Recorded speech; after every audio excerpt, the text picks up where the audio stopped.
ഈ ചോദ്യം ഇനി ചോദിക്കരുത്. ദേ, ഒരാഴ്ചത്തേക്കുള്ള റേഷനും ഒരു ദിവസത്തെ കറിക്കുള്ളതുണ്ട്. അയ്യേ, ഇതെന്താ മീൻ കൊണ്ടുവന്നിട്ടുണ്ടോ?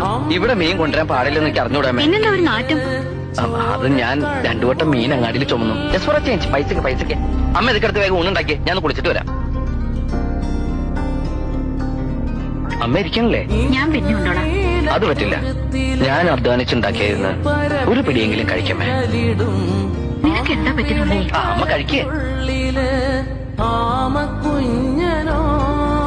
അമ്മേ, എന്റെ പ്രകടന പത്രികയില് ഞാൻ അമ്മയ്ക്ക് കുറെ വാഗ്ദാനങ്ങൾ തന്നിട്ടുണ്ട്.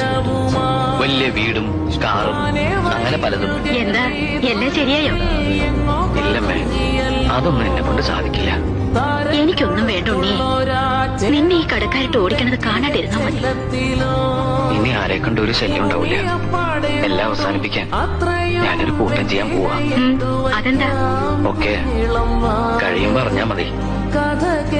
അറിയുമ്പോ അമ്മയ്ക്ക് ഒരുപാട് വിഷമം ഉണ്ടാവും. എന്നെ ശപിക്കരുത്. അച്ഛന്റെ ദേഷ്യമൊക്കെ മാറുമ്പോ അച്ഛനോട് അമ്മ പറയണം, ഈ ഉണ്ണി പാവായിരുന്നു. അറിഞ്ഞോണ്ട്